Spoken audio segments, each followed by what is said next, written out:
Hello बच्चों, आज हम देखते हैं गॉस प्रमेय के अनुप्रयोग। हमारा चैप्टर चल रहा है गॉस प्रमेय, तो उसके अनुप्रयोग क्या क्या हैं। पहला अनुप्रयोग हम कर चुके हैं, बिंदु आवेश के कारण विद्युत क्षेत्र की तीव्रता। दूसरा निकालता है अनंत लंबाई के चालक, अनंत लंबाई के एक असमान आवेशित तार के कारण विद्युत क्षेत्र की तीव्रता। और अंग्रेजी में किसको, intensity of electric field due to a uniformly charged wire of infinite length, यानी अनंत लंबाई का आवेशित तार है जिस पर हमें विद्युत क्षेत्र की तीव्रता ज्ञात करनी है। अब हम इसमें क्या करते हैं, ये हमारा है वो तार जिस पर हमें विद्युत क्षेत्र की तीव्रता ज्ञात करनी है, जिसके लिए, और ये उसकी त्रिज्या है कैपिटल आर। ठीक है। अब इसमें हम क्या करते हैं कि एक काल्पनिक गॉसियन पृष्ठ की परिकल्पना इसमें करते हैं। हम काल्पनिक यानी कि मानते हैं किस तरह का, ये एक बेलन के आकार का ये जो है, इसमें हम एक गॉसियन पृष्ठ मानते हैं, गॉसियन पृष्ठ बोलते हैं इसको। और इस पर हम वायर से r दूरी पर एक बिंदु P लेते हैं जिस पर हमें विद्युत क्षेत्र की तीव्रता ज्ञात करनी है। ठीक है।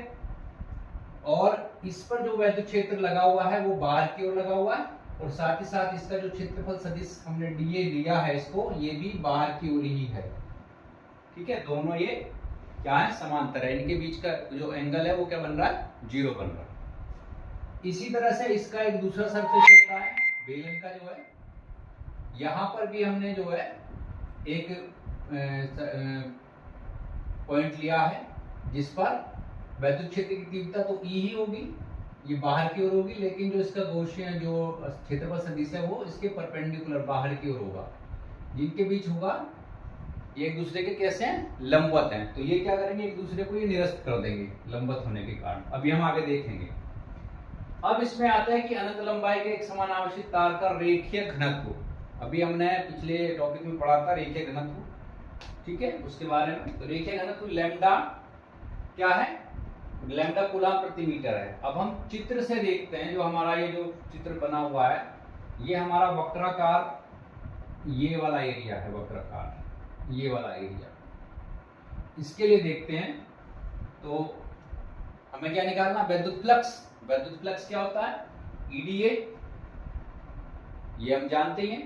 EDA जब इस पे हम अदिश गुणन लगाते हैं तो EDA cos थीटा, cos यहाँ पे क्या है, 0 है, क्योंकि ये दोनों एक दूसरे के कैसे समांतर हैं। तो यहाँ 0 होने के कारण इसकी वैल्यू आ गई EDA।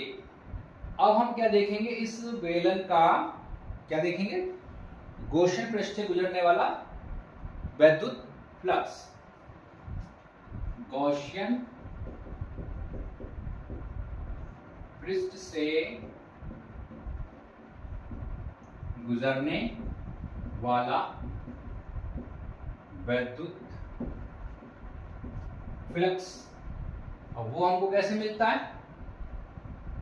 वो मिलता है इसका समाकलन करने से। ठीक है, यानी कि फाई ई समाकलन एरिया के लिए EDA, और ये आता है कितना, E, तो हमारा EDA इसकी वैल्यू कितनी आई है हमारी, ये आई है EDA, इसको हम देख लेंगे, समाकलन AEDA। ठीक। अब DA क्या है, एरिया, उसका एरिया होगा DA।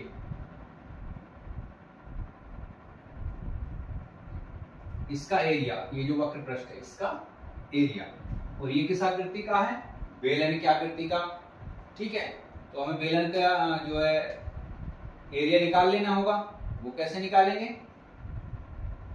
ये आ गया आपका EDA, और E तो जो E तो ऐसे ही रहेगा, E के साथ कुछ नहीं हो, क्योंकि E सब जगह कैसा है, नियत भी और समान भी है। ठीक।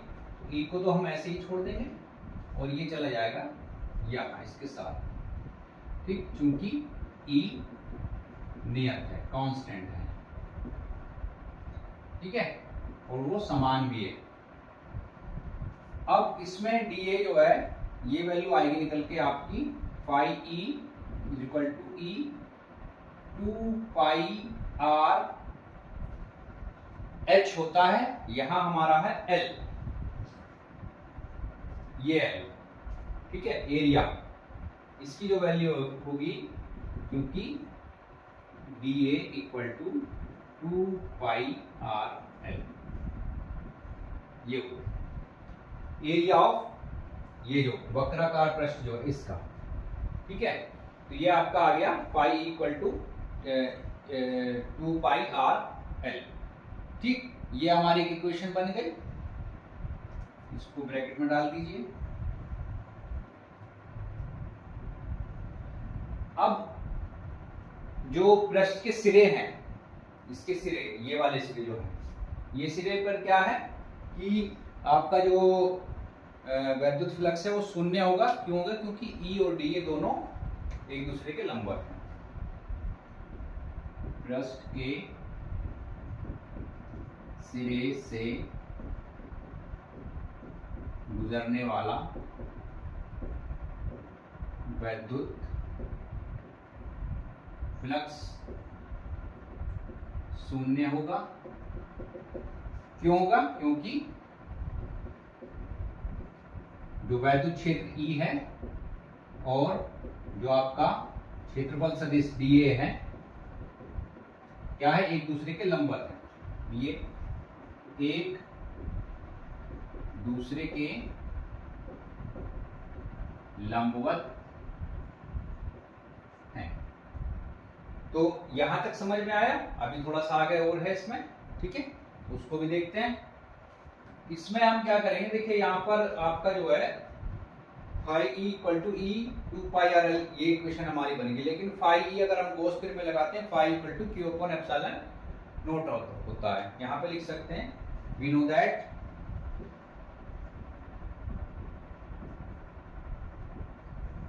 GAU Gauss's theorem phi E equal to Q upon epsilon naught. अगर हम इसको इक्वेशन 2 मानेंगे तो समीकरण 1 और 2 से, अगर इसको इक्वेशन 2 मानते हैं, ठीक है।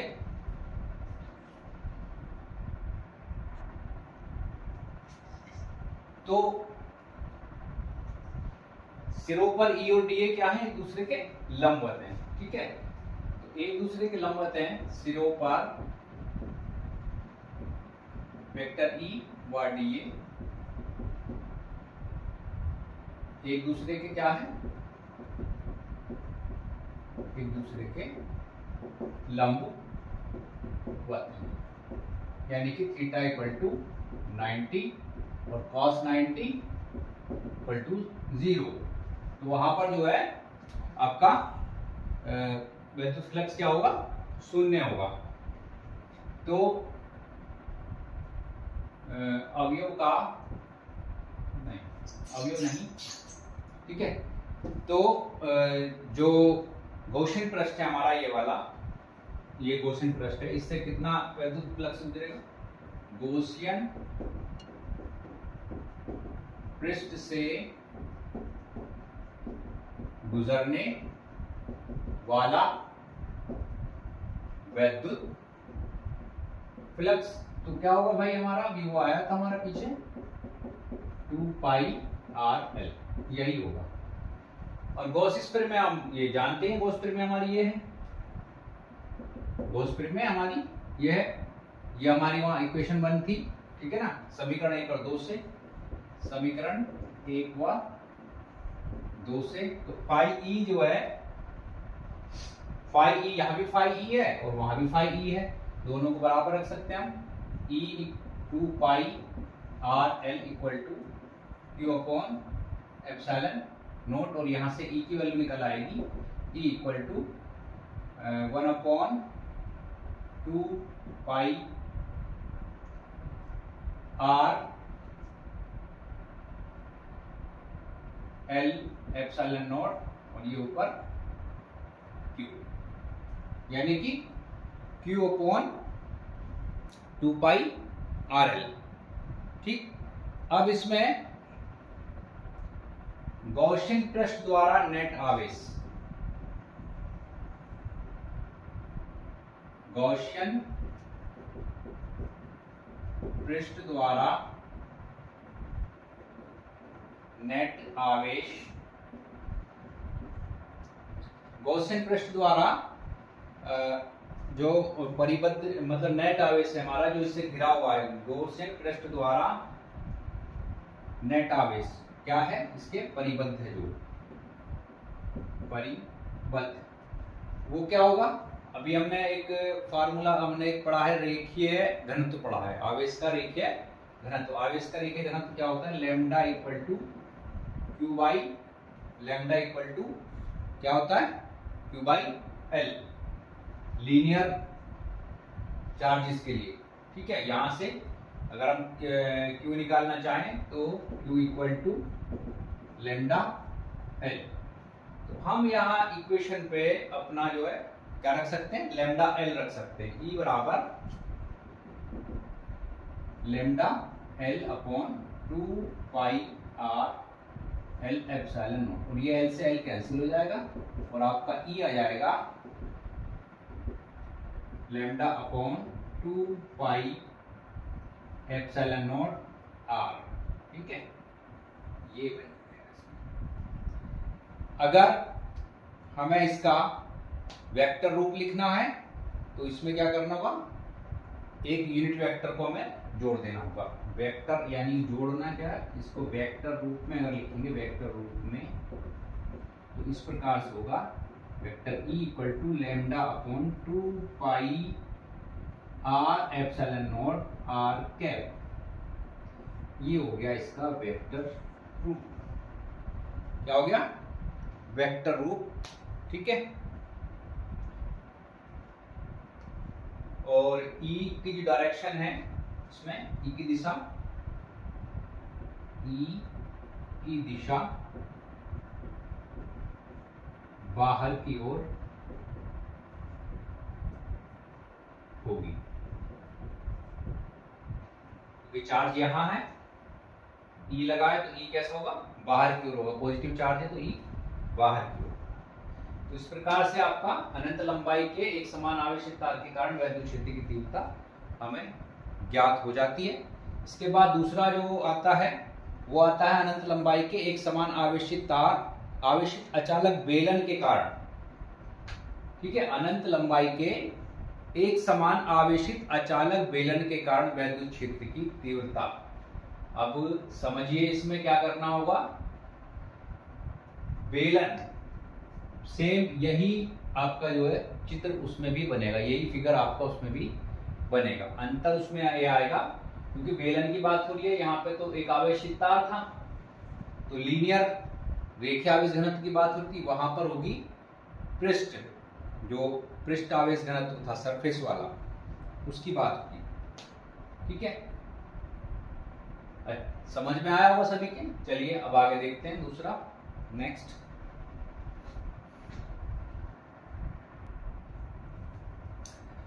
अब हम देखते हैं अनंत लंबाई के एक समान आवेशित अचालक बेलन के कारण वैद्युत क्षेत्र की तीव्रता। इसमें क्या होगा कि एक अनंत लंबाई व आर त्रिज्या का एक हमारे पास आवेशित अचालक बेलन है, जिसका आयतन पृष्ठ आयतन आवेश घनत्व है रो कूलम प्रति मीटर क्यूब। अब ये बेलन के पृष्ठ से, ये बेलन का पृष्ठ है, इससे आर दूरी पर कोई बिंदु P है, आर दूरी पर बिंदु P है, जिस पर वैद्युत क्षेत्र की तीव्रता ज्ञात करनी है। इस पर हमें वैद्युत क्षेत्र की तीव्रता ज्ञात करनी है। तो अब जैसे इस चित्र से देख लेते हैं, चित्र से बिल्कुल पिछले वाले की तरह ही करना है। ये वाले का तो शून्य हो जाएगा, इसका तो कोई मतलब नहीं है, केवल इस पे हमें प्राप्त होगा वैद्युत फ्लक्स। तो EDA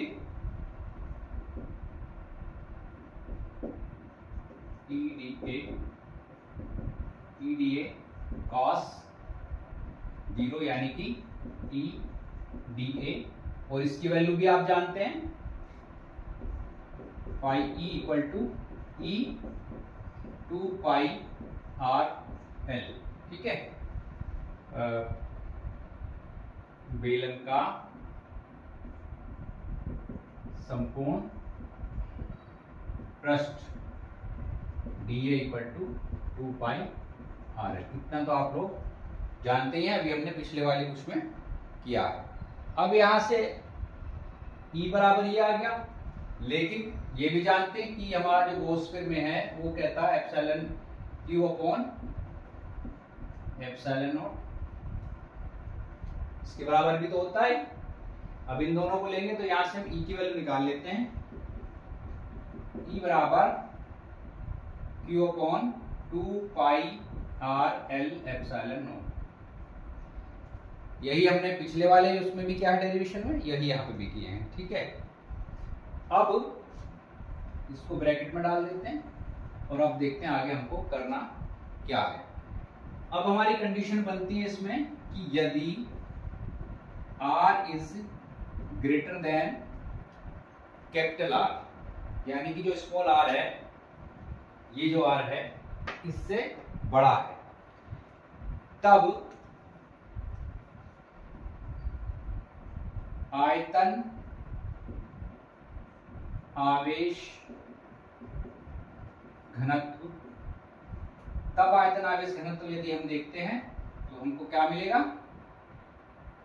Q बराबर, फार्मूला आप लोग जानते ही हैं, रो बराबर Q अपॉन कितना था, Q अपॉन V, यानी उसका आयतन। ठीक है, अब यहां पे अगर Q निकालना है तो rho V, Q equal to rho V, आयतन आवेश घनत्व rho equal to Q V upon Q rho V।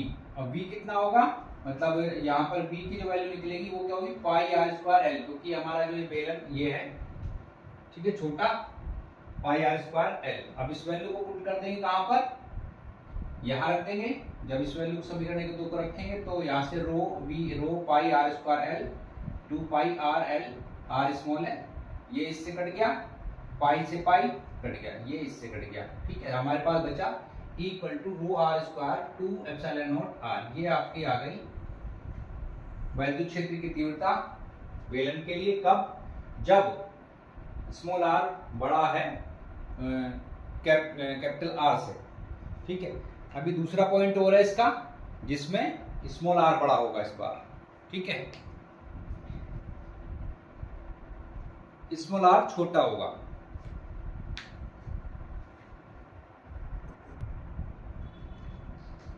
अब दूसरा क्या है, यदि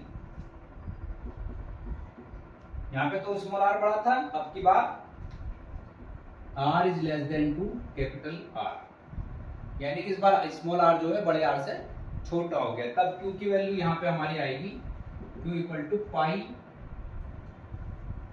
रो पाई R स्क्वायर L। ठीक है, अब इस वैल्यू को फिर वही इक्वेशन में रखेंगे, इसके अनुसार करेंगे। ठीक है, तब E बराबर rho pi R square L upon 2 pi epsilon naught R, pi से पाई कट गया, एल से आर, इसमें एल भी होगा नीचे हमारा, एल से एल कट गया, एक आर से एक आर कैंसिल हो जाएगा, और E बराबर आएगा रो आर अपॉन, E बराबर रो आर अपॉन 2 एप्सिलॉन नॉट। तो इस कंडीशन में जो वैद्युत क्षेत्र की तीव्रता होगी वो ये होगी।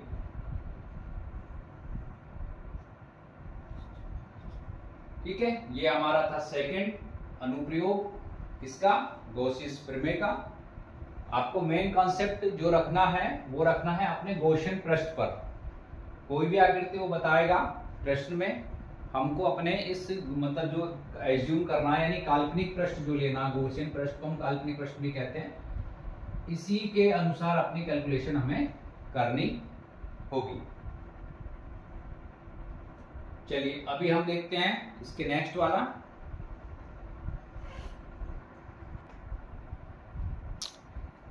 अब देखते हैं चौथा अनुप्रयोग, अनंत विस्तार की समतल आवेशित अचालक प्लेट के समीप विद्युत क्षेत्र की तीव्रता। एक प्लेट है, समतल आवेशित अचालक प्लेट है जिस पर हमें विद्युत क्षेत्र की तीव्रता इसके किसी बिंदु पर निकालनी है। इसमें क्या होगा कि समान आवेशित अचालक समतल प्लेट के तल पर आवेश का पृष्ठ घनत्व, यानी कि आवेश का पृष्ठ घनत्व जो आपने फार्मूला पढ़ा है, nu equal to Q upon 4 pi R square. ठीक है, क्योंकि हमें उसका जो है पृष्ठ का क्षेत्रफल देखना है। ठीक, तो उसका आवेश का पृष्ठ घनत्व कितना है, सिग्मा है। अब प्लेट का तल कैसा है, समतल है। जैसे आम प्लेट होती है उसका तल कैसा है, समतल होगा। अब इससे चादर से, ये जो हमने प्लेट समतल चादर मानी है, इस चादर से r दूरी पर एक बिंदु P है। r दूरी पर एक बिंदु क्या है, P है, जिस पर हमें विद्युत क्षेत्र की तीव्रता ज्ञात करनी है। लेकिन इसी के सिमेट्रिकल, इसी के समान एक पॉइंट P डैश भी है, इसी के बैक साइड में, इसकी बैक साइड में, उस पर भी विद्युत क्षेत्र की तीव्रता हमको ज्ञात करनी होगी। दोनों को मिला के ज्ञात करनी होगी, सिंगल एक की ज्ञात नहीं करनी, दोनों को, इन दोनों की मिला के हमको ज्ञात करनी होगी। ठीक है, और इससे को मिलाकर के क्या है, इन दोनों पॉइंट्स को मिलाकर के एक सिलेंडर का निर्माण हो गया। सिलेंडर यानी बेलन की आकृति हमारी इसमें नजर आ रही है, तो बेलन की आकृति का निर्माण हो गया है। और इसके दोनों सिरों का जो क्षेत्रफल है वो A है। यहाँ जैसे A, यहाँ भी A, वो भी A ही होगा। ठीक, अब हमको करना क्या है कि ये जो चादर है, चादर का विस्तार कैसा, मतलब अनंत है, इन्फिनिटी ले रखे ना हमने उसमें पढ़ लिया कि अनंत विस्तार की समतल चादर। तो इसके सभी बिंदुओं पर जितने भी इसके पॉइंट होंगे, कहीं पर भी हम लेंगे, E का मान कैसा होगा, समान होगा, E अलग अलग नहीं होगा। ठीक, और इस E की जो डायरेक्शन होगी वो क्या होगी, चादर के विलंबन यानी बाहर की ओर होगी। जैसे ये हमारा ब्लैक बोर्ड है, ये हम इसे एक चादर मान लेते हैं, तो इसकी दिशा ऐसे होगी, बाहर की ओर, अभिलंब। तो ये जो P हम ले रहे हैं, ये एक ऐसे बाहर की तरफ पे है और एक इसके पीछे की तरफ में है। इस प्रकार से ये है। अब हम देखेंगे इसमें से गुजरने वाला वैद्युत फ्लक्स। ठीक है, तो बेलन के दोनों सिरों से गुजरने वाला वैद्युत फ्लक्स। अब आप लोग जानते हैं वैद्युत फ्लक्स का फार्मूला, भाई सीधी सी बात है, फाई ई इक्वल टू, अब ये दो पृष्ठ हैं इसके, एक P पर है, एक P डैश पर है, तो इसके दो फ्लक्स होंगे, दोनों को जोड़ के जो है निकलेगा। ठीक है, यानी कि EDA प्लस ये भी EDA। ठीक, दोनों को जोड़ देंगे। अब चूंकि E और DA कैसे हैं, समांतर हैं, E व DA समांतर है। आप देख भी रहे हैं दोनों कैसे हैं, समांतर हैं। तो अतः EDA बराबर EDA, इसके EDA cos थीटा अगर हम लगाते हैं, EDA cos थीटा, आप जान ही रहे हैं थीटा इक्वल टू यहाँ पे क्या है, थीटा इक्वल टू 0, cos 0 1, तो यहाँ पे ये जो वैल्यू है ये बन जाएगी, क्या बन जाएगी, EDA और EDA, क्योंकि cos 0 1 हो जाएगा, तो ये वैल्यू इसकी यहाँ बन जाएगी। ठीक है, अब आगे कैलकुलेट करते हैं, दोनों को जोड़ेंगे और इसका जब हम निकालते हैं फार्मूला क्या बनेगा। तो अब हम देखते हैं फाई ई क्या वैल्यू आई थी हमारे हल करके? ईडीए आई थी, ठीक है, ईडीए प्लस ईडी। यहां पे ये दोनों मिलके हो गए 2EDA। कितने हो गए? 2EDA। और अगर हम इसको डीए को एरिया मान लेते हैं, ए मान लेते हैं अगर, तो इसको हल करने पे हमको प्राप्त होगा EA प्लस EA। ए आप जान ही रहे हो, जो हमारा काल्पनिक पृष्ठ है उसका क्षेत्रफल, ठीक। ये हो गया 2EA। 5E कितना हो गया इसमें? 2EA। अब गॉसियन पृष्ठ, जो गॉसियन बेलन है उसके वक्रीय पृष्ठ से होकर जाने वाला वैद्युत फ्लक्स क्या होगा? शून्य होगा। गॉसियन पृष्ठ से होकर जाने वाला वैद्युत फ्लक्स शून्य होगा। कैसे शून्य होगा? क्योंकि इस पृष्ठ पर जो है सभी जगह ई और डीए परस्पर लंबवत हैं। गॉसियन पृष्ठ से होकर जाने वाला वैद्युत फ्लक्स शून्य होगा, क्योंकि इसके सभी बिंदुओं पर ई व डीए कैसे हैं? लंबवत हैं। लंबवत, भाई हमारा गॉसियन पृष्ठ क्या था? ये था, और हमारा ये बेलन थे, ठीक है, ये बेलन था। तो ये जो है आपका ये पृष्ठ है, ठीक, प्लस प्लस प्लस। तो बेलन तो हमारा ऐसे माना था ना अपना, इस पृष्ठ से इस तरफ माना था। तो अगर हम इसके सापेक्ष देखते हैं, इस तरह देखते हैं, तो ये तो 90 डिग्री के एंगल बना रहा है, और cos 90 होता है 0। अगर हम इसके, जब हम इसके पृष्ठ, गॉसियन पृष्ठ पे बात करते हैं, इसी को तो माना था हमने गॉसियन पृष्ठ, चित्र में आपने देखा होगा गॉसियन पृष्ठ। तो ये क्या होगा? इसमें हमारा जो पृष्ठ पे सब वैद्युत फ्लक्स होगा वो क्या होगा? शून्य होगा। अब तो गॉसियन पृष्ठ की बेलन से, गॉसियन पृष्ठ के, गॉसियन जो इसका मतलब बेलन है, ठीक है, गॉसियन बेलन जो हमने माना है, गॉसियन बेलन से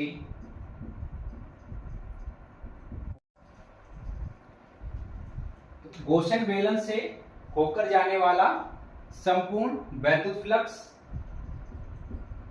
संपूर्ण वैद्युत फ्लक्स, तो वो क्या होगा भाई इसका संपूर्ण वैद्युत फ्लक्स? तो यही होगा जो हमने निकाला है, 5E 2EA, 5E equal to 2EA। लेकिन अब इसके आगे हम क्या जानते हैं भाई, जो हमारी क्या है गॉस स्क्वायर में Q अपॉन एप्सिलॉन नॉट, इसकी वैल्यू क्या होती है? Q upon epsilon not. तो यहां से हम E की वैल्यू निकाल सकते हैं। तो E बराबर आ जाएगा कितना? ये दोनों जाएंगे नीचे, Q upon 2 epsilon not A। ये आपका E मिल गया है। लेकिन यहां पर हम क्या देखते हैं, यहां पर हम क्या देखते हैं कि जो Q है, जब हम किसकी बात करते हैं, पृष्ठ आवेश घनत्व की बात करते हैं, पृष्ठ आवेश घनत्व, तो वो आता है sigma equal to Q upon A और Q equal to sigma A। इसको यहां रखेंगे तो हम इस निकाल लेंगे यहां से वैद्युत शक्ति की तीव्रता हमारी कितनी निकलेगी। इसे इक्वेशन 2 मान लीजिए, इसे इक्वेशन 1 मान लीजिए। समीकरण 1 व 2 से, तो यहाँ पे E बराबर, यहाँ पर रख दीजिए sigma A upon 2 epsilon not A से A कैंसिल हो जाएगा, E बराबर सिग्मा अपॉन 2 एप्सिलॉन नॉट ये आपकी वैद्युत क्षेत्र की तीव्रता आ गई है। ठीक है, किसमें? अनंत विस्तार की समतल आवेशित अचालक प्लेट के समीप वैद्युत क्षेत्र की तीव्रता यही होगी। ठीक है, यही होगी। ठीक, अब इसमें कुछ कंडीशन दे रखी हैं, क्योंकि आर तो इसमें है नहीं। अगर प्लेट तो वैद्युत क्षेत्र की तीव्रता सब जगह कैसी है? समान है। वैद्युत क्षेत्र की तीव्रता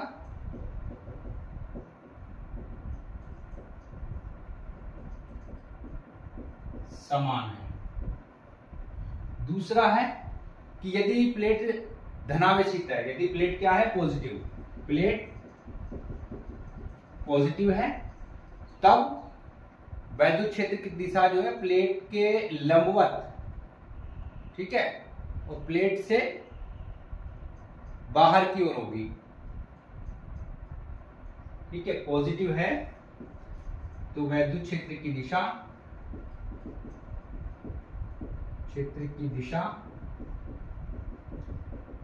प्लेट के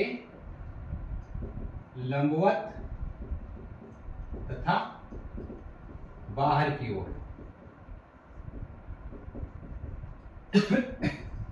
और यदि प्लेट नेगेटिव है तो वैद्युत क्षेत्र की दिशा प्लेट के, ये भी कैसी होगी? लंबवत होगी। प्लेट के लंबवत तथा अंदर की ओर होगी।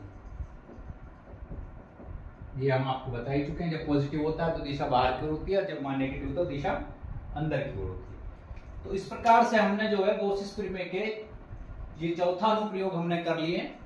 अभी हमारा एक अनुप्रयोग और है, उसको भी हम देखेंगे नेक्स्ट क्लास में।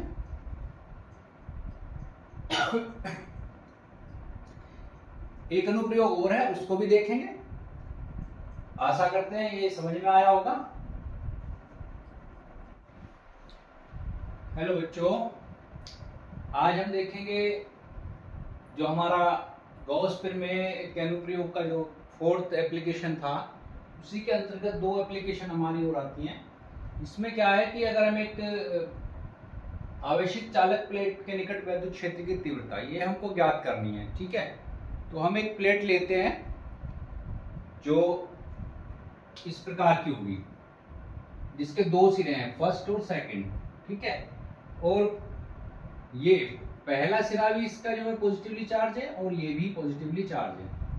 अब चूंकि इसमें जो है आवेश समान रूप से वितरित है, तो इसके केंद्र में जो है, यानी कि मध्य में जो है, इलेक्ट्रिक फील्ड हमारा क्या होगा? 0 होगा, क्योंकि सारा आवेश इसकी सिरों पर आ जाएगा, इन प्लेटों पर आ जाएगा। ठीक है, तो अब हम इस पर वैद्युत क्षेत्र की तीव्रता यदि देखते हैं, तो प्लेट के यहाँ पे हमको क्या करना है कि एक बिंदु P लेना है और उस पर हमें वैद्युत क्षेत्र की तीव्रता ज्ञात करनी है। ये मान लो कोई बिंदु P ले लिया हमने, जिस पर हमें वैद्युत क्षेत्र की तीव्रता E ज्ञात करनी है। अब चूंकि प्लेट के दोनों सिरों, पहला और दूसरा, दोनों आवेशित हैं, तो इस कारण क्या होगा, इस पर दो इलेक्ट्रिक फील्ड काम करेंगे, एक E1 और एक E2। एक E1 और एक E2।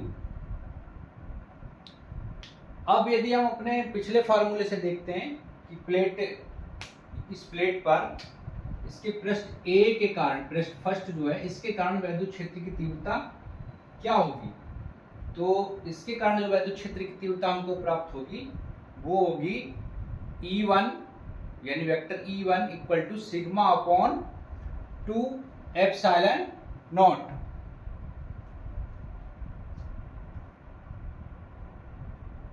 बिंदु P पर वैद्युत क्षेत्र की तीव्रता वो होगी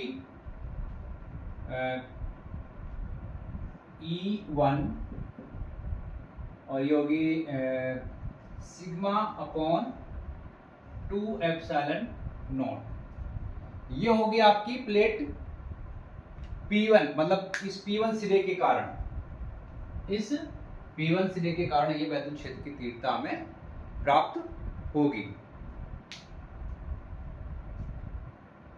चादर से दूर दाईं ओर,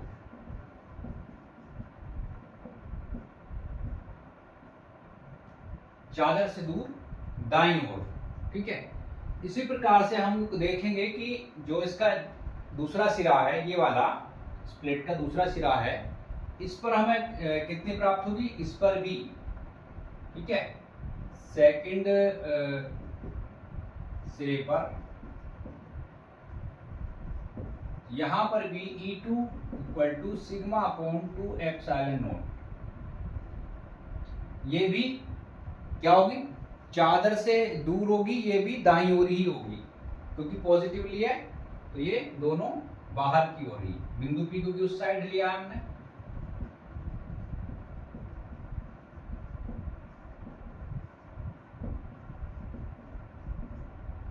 दाईं। अब हमको निकालनी है इसकी E1 E2 की परिणामी वैद्युत क्षेत्र की तीव्रता क्या होगी। E1 व E2 एक ही दिशा में हैं,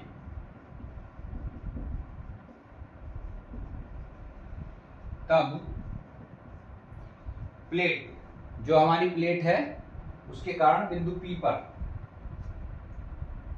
प्लेट के कारण बिंदु P पर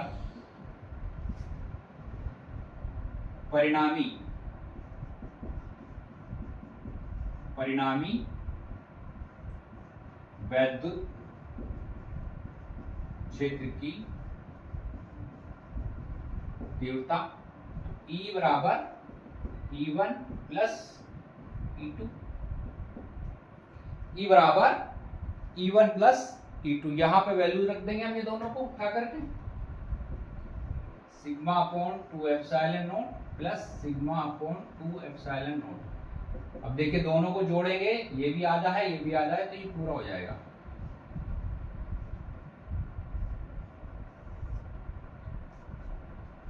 तो यही होगी वैद्युत क्षेत्र की तीव्रता। इस प्लेट के कारण, एक आवेशित प्लेट के कारण वैद्युत क्षेत्र की तीव्रता बिंदु P पर, ठीक है।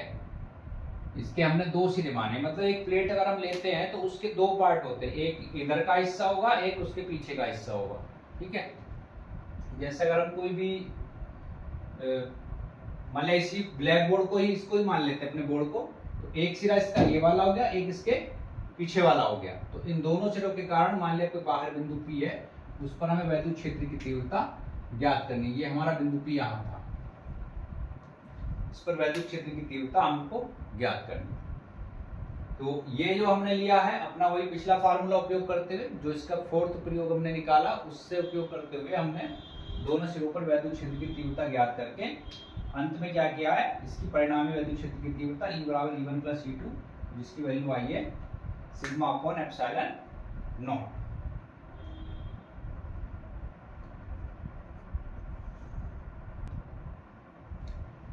तो ये न्यूटन प्रति कूलम।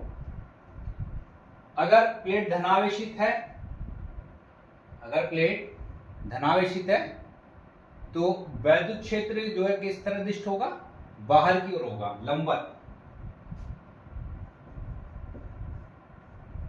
प्लेट धनावेशित होने पर वैद्युत क्षेत्र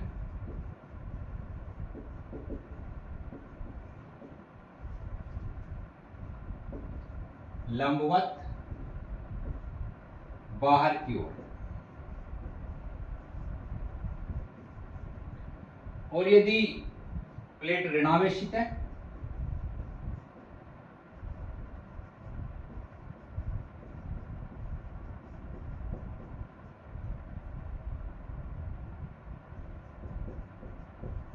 होने पर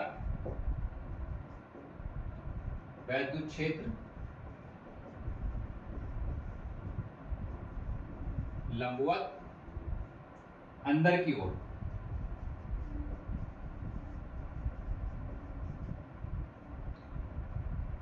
ठीक है, अभी इसका एक और है दूसरा पार्ट जिसमें हम क्या करेंगे, उसमें हम दो प्लेटें लेंगे, एक पॉजिटिव लेंगे एक नेगेटिव लेंगे, और उसके मध्य और बाहर दोनों तरफ वैद्युत क्षेत्र की तीव्रता हम ज्ञात करेंगे।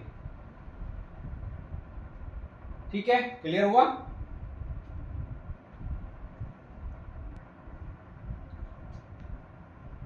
अब हम देखते हैं समान पृष्ठ घनत्व की निकट स्थित धन तथा ऋण आवेशित समांतर अचालक प्लेटों के बीच बाहर वैद्युत क्षेत्र की तीव्रता। तो अब हम इसमें क्या करेंगे, दो प्लेटें लेंगे, एक प्लेट ये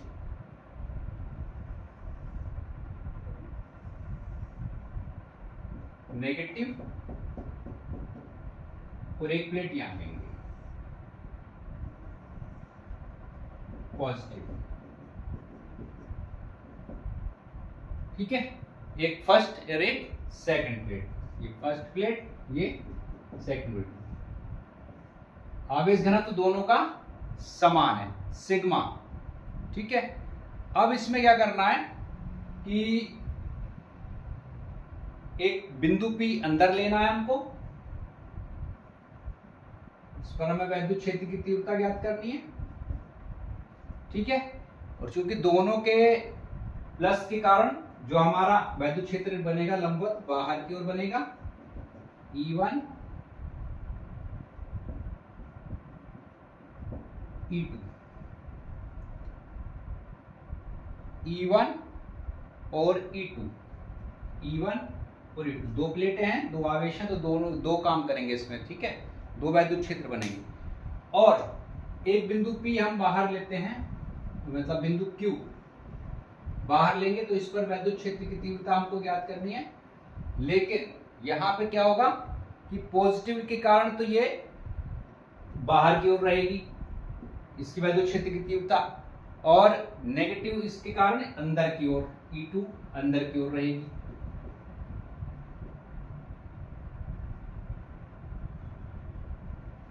पॉजिटिव के कारण तो दोनों की दिशा एक ही साइड होगी, और नेगेटिव के कारण एक दिशा बाहर एक की दिशा अंदर रहेगी। ठीक है, अब इसमें क्या करते हैं कि ये जो है हमारी एक दो समांतर अचालक प्लेटें हैं, फर्स्ट और सेकंड, जो एक दूसरे के निकट हमारी स्थित हैं। दो प्लेटें हैं फर्स्ट सेकंड समांतर अचालक प्लेटें जो एक दूसरे के निकट स्थित हैं, और प्लेट धनावेशित तथा प्लेट ऋणावेशित, यानी एक पॉजिटिवली चार्ज है एक नेगेटिवली, ये पॉजिटिव है ये नेगेटिव है। दोनों पर हमको क्या करना है, इनका आवेश घनत्व भी समान है, दोनों का आवेश घनत्व भी हमारा समान है। अब हमको इस पे देखना है कि प्लेटों के बीच बिंदु P पर, पहली कंडीशन हमारी क्या है, प्लेटों के बीच बिंदु P पर, प्लेटों के बीच बिंदु P पर। अब हमको पहली कंडीशन हमारी प्लेटों के बीच बिंदु P पर वैद्युत क्षेत्र की तीव्रता देखनी है। प्लेट 1 के कारण बिंदु P पर वैद्युत क्षेत्र की तीव्रता E1 बराबर, अभी आपने निकाला था पिछले वाले डेरिवेशन में, क्या निकाला था, सिग्मा अपॉन 2 एप्सिलॉन नॉट। ठीक है, ये अब हम इसमें फार्मूला अपना डायरेक्ट अब यूज कर सकते हैं, कोई दिक्कत नहीं है। ये होगा प्लेट 1 से दूर, प्लेट 1 से दूर, यानी कि प्लेट 2 की ओर, प्लेट 1 से दूर प्लेट 2 की ओर, अर्थात प्लेट सेकंड की 4। इसी प्रकार से हम निकाल लेंगे प्लेट 2 के कारण वैद्युत क्षेत्र की तीव्रता। प्लेट 2 के कारण वैद्युत क्षेत्र की तीव्रता इसी प्रकार इसमें भी आ जाएगी E2 equal to sigma upon 2 epsilon. ठीक है, ये भी क्या होगी, ये भी प्लेट 2 की ओर ही जाएगी, प्लेट 2 की ओर, 2 की ओर। अब हम देखेंगे इनकी क्या है परिणामी E1 E2 जो है समान डायरेक्शन में है, E1 E2 एक ही डायरेक्शन में है। देखिए ये भी इधर ही जाएगी, ये भी इधर ही जाएगी, तो इनके बीच की क्या होगी परिणामी वैद्युत क्षेत्र की तीव्रता हमें निकालनी है। E1 व E2 की दिशा समान है, तब क्या होगा, प्लेटों के बीच बिंदु P पर,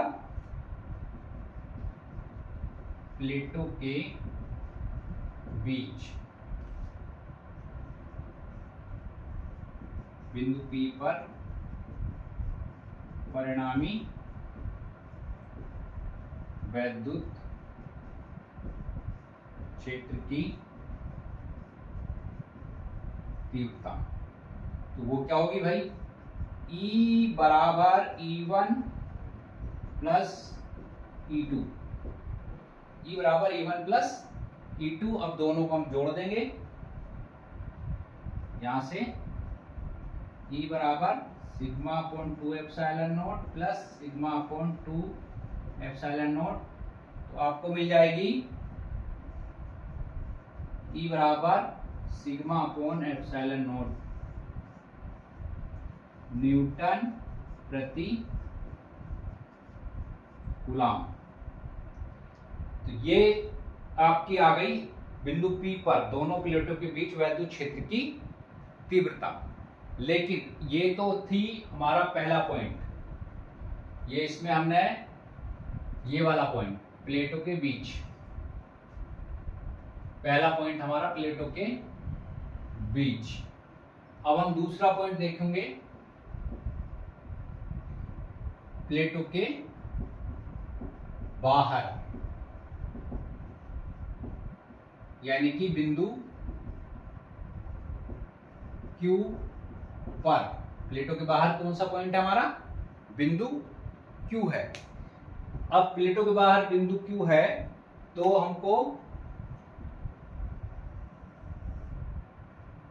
सेम बिल्कुल इसी की तरह करना है, कोई दिक्कत नहीं है इसमें, एकदम स्मार्टली ये करना है कि प्लेट 1 पर वैद्युत क्षेत्र की तीव्रता, प्लेट फर्स्ट पर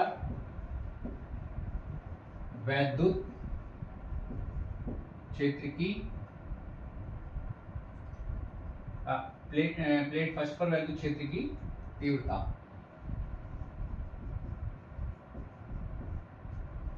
प्लेट 1 के कारण, प्लेट 1 के कारण मतलब आवेश ले रहे ना, प्लेट 1 के कारण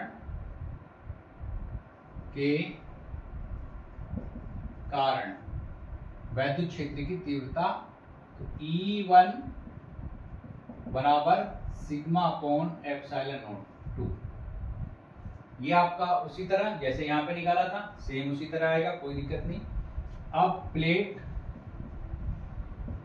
2 के कारण Q पर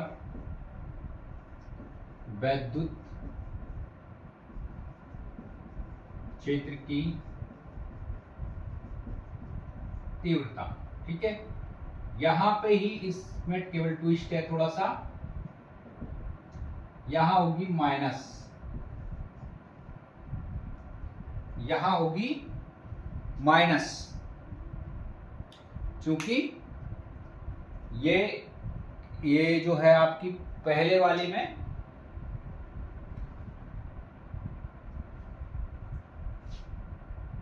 ये क्या है, प्लेट 1 से दूर, ठीक है।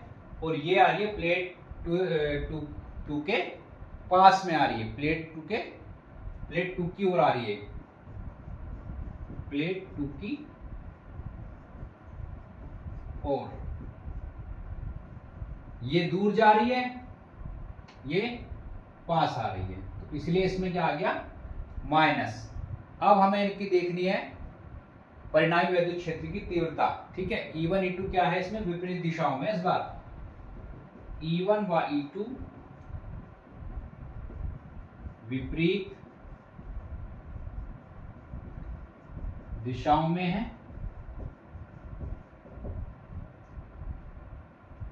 तो प्लेट 1 और 2 के कारण Q पर, प्लेट 1 व 2 के कारण Q पर वैद्युत क्षेत्र की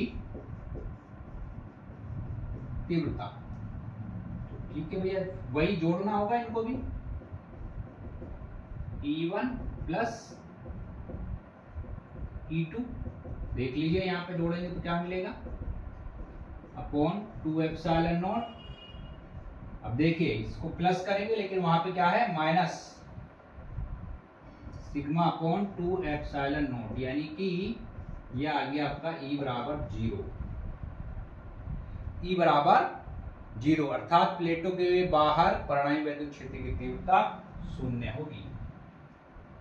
प्लेटों के बाहर परिणामी वैद्युत क्षेत्र की तीव्रता 0 होगी।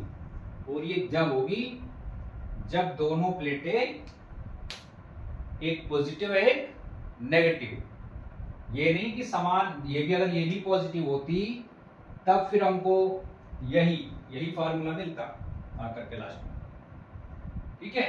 तो इस प्रकार से आपके जो है गॉस फिल्मे के अनुप्रयोग कंप्लीट हो जाते हैं। एक 5वां अनुप्रयोग और है, उसकी हमने अलग से वीडियो बनाई है, वो थोड़ा सा ब्रॉड है, मतलब उसी सिंगल वीडियो के लायक था, इसीलिए उसी में हमने किया है।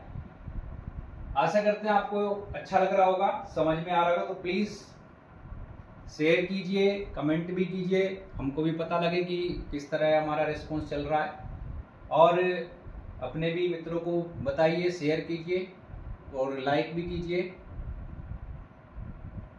Thank you.